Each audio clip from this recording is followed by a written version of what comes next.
Hello and welcome to video number 9 for advanced experimenters in the Foucault's pendulum.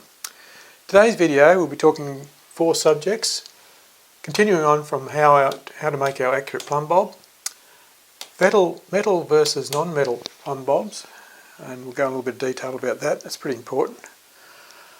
Accuracy of commercially made plumb bobs, which you can buy these things for about $10. So let's investigate why not just buy a cheap commercially made plumb bob, and why we put pointers on a plumb bob.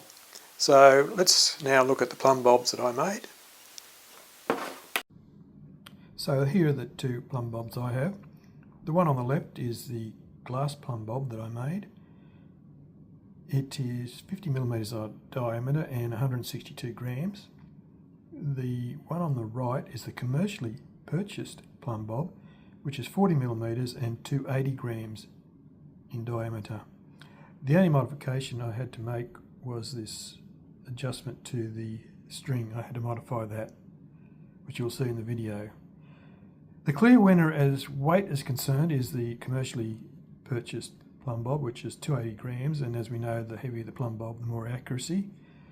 However, the glass plumb bob also has advantages as well, as with our optics and measuring light with our laser beams, so that comes into play as well. So it's sort of up to you if you would like to go down the commercially purchased plumb bob metal route or the glass plumb bob route. I will show you how to make both, so that's your decision you'll have to make. The agate end is made first. I used a brass receiver with a 3mm centering hole for a precision ground steel rod. The mantle is made from a block of wood with a 35mm diameter hole drilled 15mm deep, and a 3mm centering hole for the precision ground detent rod. So then the glass sphere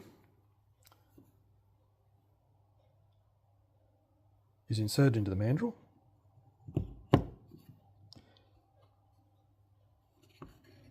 and a bead of super glue is put around the wood, between the wood and the glass sphere, which is now ready to be placed in the 4-jaw chuck to be centered and mounting the pointed end. So the dial indicator has been reset, and let's check the run out on the glass ball section of the plumb bob. 0.01mm. Back to 0 again. 0.01 of a millimetre. I think we can go with that, considering the error will be in the cable. I pre-machined my points before mounting on the glass sphere because I find it's easier and there's less stress on the glue. I'm about to glue it with this super glue, which is used for glass. So let's see how this goes. And with the point mounted in the collet chuck, I just pressed against the glass sphere with some glue. Just before I turn on the lathe, I made up a safety strap. The glass ball is just glued onto that mandrel. I don't want it flying off, so I advise you to make one as well. Okay, so that should be right to start now.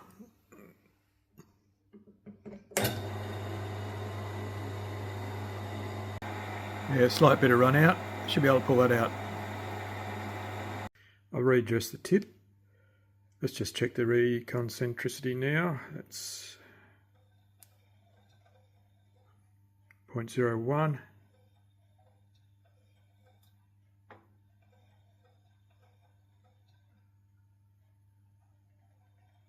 .01mm all the way around, which is our original error that we had. 0.01mm. Alright, let's give that a try now. Dynamic run out.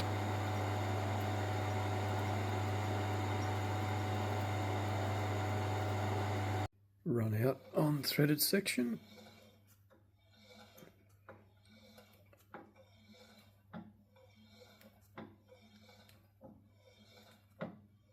0. Run out on commercially purchased plumb bob, mount it on thread,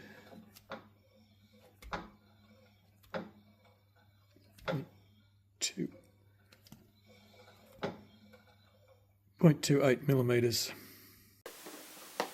So why do we make metal and non-metal plumb bobs?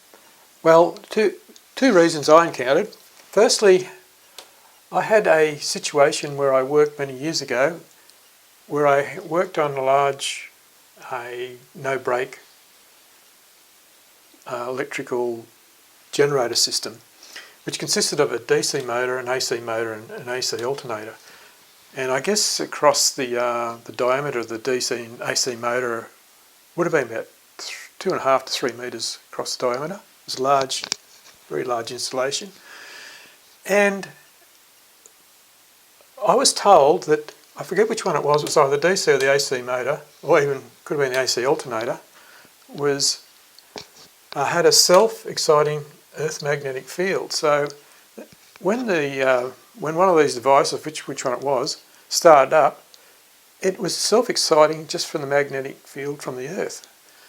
And I thought, when I was first told this, I thought someone was having a go at me and making fun of me. You know, typical, I was only a trainee at the time, and you know, it's one of those things, go and get me the left-hand screwdriver trick. But as it turned out, they were correct. And it sort of stuck in my mind that something, a large conductor moving through the Earth's magnetic field, could influence an object. So it always stuck in my mind this, and let's just go on to the next one, number 2. The situation here was, in my garage, I had my pendulum set up, and it was swinging on a large I-beam in between two vehicles. And the first swing, which is this blue line, always swings exactly in the centre. That's how your pendulum should swing on the first swing. And it took me several days to set this up and check everything, and every swing, the first swing would always be in this blue line, which is the correct position, which we'll get into later. I'll give you more detail on this later, so you'll see this in more videos. Then what happens is the pendulum will either swing slightly counterclockwise or slightly clockwise. But being in the southern hemisphere, after a while it will gradually move counterclockwise for me. And it did this every time for about 3 days. However, on the last day I was prepared to set up and test everything. I thought I had finally solved the pendulum, had a very good system. However, on the last day of testing, the pendulum swung clockwise every time. Now this shouldn't happen in the southern hemisphere, and I could not make it go the other way. The only thing I could come up with was there was some magnetic influence from these vehicles. So I couldn't figure out what it was. Everything was identical. The vehicles never moved, the bearings never moved, nothing moved. Except after 3 days of testing, the pendulum swung clockwise every time. Now, I have encountered this before after reading several papers and documents on the Foucault's pendulum, and this is one of the biggest complaints about a pendulum. And now you'll encounter this, and it'll be very frustrating for you. However, I believe I solved the problem by going to non-magnetic materials for the pendulum or the plumb bob. So, look, it's up to you. I couldn't explain this. It's the only thing I could think of was something to do with magnetism. So just leave it at that, and further tests will eliminate, and hopefully other people will be able to add more to this in the experiment later on. So let's just move on, and from now on all my pendulums are made from non-metal material. So our final subject is, why do we put pointers on plumb bobs?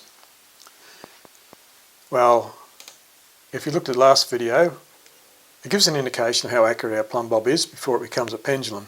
So an ideal plumb bob would have a string mounted at 90 degrees to the circumference of the bob, and our pointer would be in line with the string. If it's off-centered, then we'll get a wobble in our plumb bob, which won't make an ideal pendulum. Now, we can't make an ideal plumb bob, but we can make one that's quite accurate, and we need some sort of indicator how accurate our plumb bob is before we start swinging it, because otherwise we'll spend days and weeks on an inaccurate device that'll give us inaccurate readings. So that's what we need to make, and that's why we need a pointer. Although you can get away without the pointer, and you might see many pendulums that do not use a pointer, but I recommend that we put one on. Although it's a hard thing to do, I think it's necessary. So here are the final specs on our two bobs. The glass bob, the bob run out was 0.01 of a millimetre, and the tip run out was 0.01 of a millimetre. The cost to make the glass bob was cost me around about $20–30. To take this to a machinist, I would say it could be expensive. You could come in anywhere between, depending what they want to test it with, how far they want to go with the testing, it could cost you between $100 and possibly even $200–300, which is quite an expensive bob if you want to go down that path. Alternatively, the commercially bought